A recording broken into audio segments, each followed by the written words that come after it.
Halo manusia, that's hello humans in Bahasa Indonesia FYI. I decided to greet you in my native language because this is an Indonesian culture inspired tutorial. This one is based on the Javanese bride traditional makeup. This is an inspired look, not exactly what they would wear on their wedding day, but I just had such fun doing this because it's been a while since I did an artsy-fartsy look where I just expressed myself and my art without really making anything wearable. So if you want to know how I achieved this look, please keep on watching. Start off with your base, apply primer and moisturizer, and then apply a dewy foundation to even out your skin tone. Highlight your face using a lighter concealer to hide any imperfections and dullness. Next, move on to the brows. Shape your brows using a brown gel liner, creating a more curvaceous shape. And then, once you're happy with the shape, just fill it in using a brow powder that is lighter than your hair color. After you're done, just blend with a spoolie brush. I didn't do that well in blending, so sorry about that, but at least you get the general idea. Prime your eyelids using an eyeshadow primer for more color intensity. And now that the foundation has set, you're gonna set it with some translucent mattifying powder to make sure that the makeup doesn't slip away. I'm using this eyeshadow palette from Mustika Ratu, and taking the lightest color, pat this onto the brow bone to bring more dimension, and also around the inner corners of your eyes to bring more light into your eyes. Next, all over the lid, apply this bronze color, just to the mobile lid. Use tapping lotions for more color intensity.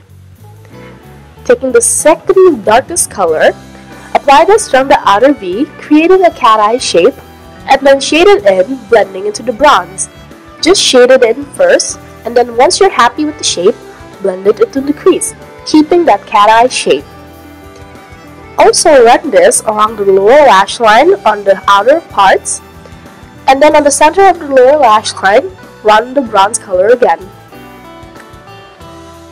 Highlight the center of your eyes using a gold eyeshadow. These colors are represented on the traditional batik patterns. Now, you're going to line your eyes using a black eyeliner pencil on the top and bottom waterline to intensify the look. And then line the upper lash line using a black liquid liner or gel liner, creating a cat eye shape or a winged eye. Then, apply coats of your favorite black mascara to the top and bottom lashes. Now we're going to start on the bias. Take a light pencil, I'm using a concealer pencil.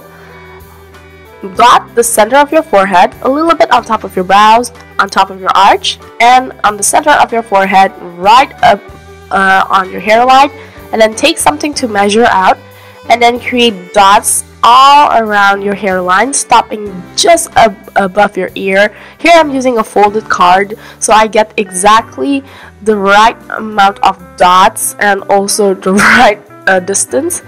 And then for the center part, you want to create this half a lip shape, and then leave a gap, and then create two pointing strokes, pointing inwards, and then leave a gap, and then create two ellipses on the edges, stopping just above the ear. Inside the shapes, you want to create any batik pattern that you want. Use reference photos if necessary, and just feel free to be creative. Fun fact, bias is actually represents elegance and also maturity for a woman.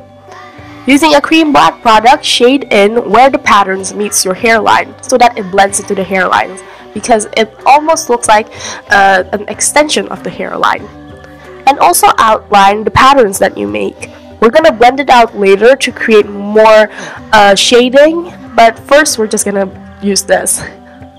Another fun fact, bias also represents maturity, elegance, and it represents a coming of age for a woman. After shading in the black, not all the way out, I'm going to blend it even further using this brown cream product, leaving some spaces empty to highlight using a gold later on. I'm using a black, brown, and gold color scheme because that's usually the traditional batik pattern colors. So just highlight using the gold color, and here I'm going to show you guys again basically what I did.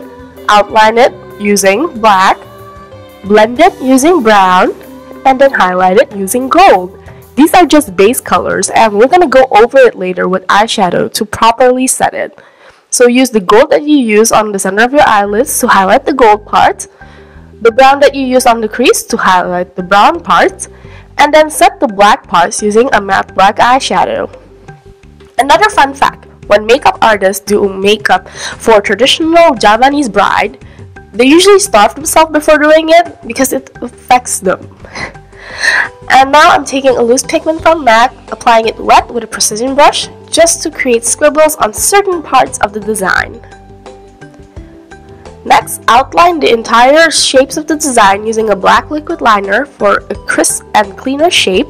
And then for the empty spaces, I'm just going to create smaller half circles and also smaller curving points just to fill it in. Again, making sure that it's blended into the hairline, and then setting it using a black and bronze eyeshadow, creating a gradient.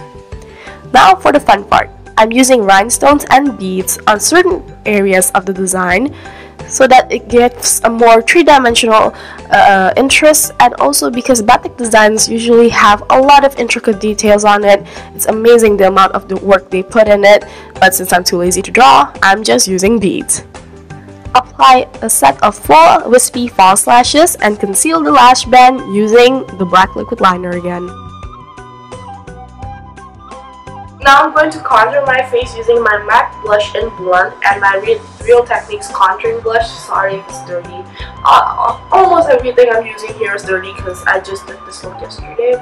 Okay, the beads I got from my aunt, because my aunt's like artsy craft genius, so she has a lot of beads laying around her house, so I just thought I'd take some. Normally, Javanese traditional brides would wear red blushes and red lipstick, and since I'm not a big fan of that look, I'm going to use this orange shimmering blush from NARS. This is called Taj Mahal, and I'm going to use it with a stippling brush that I lightly dabbed onto Coral Calypso, which is a cream blush from Bobbi Brown.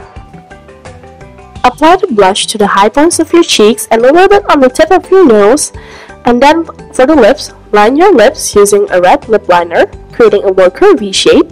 After filling it in, top it off with your favorite red lipstick and gloss to the center. Oldest trick in the book, the necklace on top of your head, and it turns. And now your look is complete. This is very inspired indeed, and I hope I paid tribute to the Javanese culture and batik well. I'm sorry if it's not the best out there, but hey, I really did have fun doing this. And if you want more details, don't forget to check out my blog.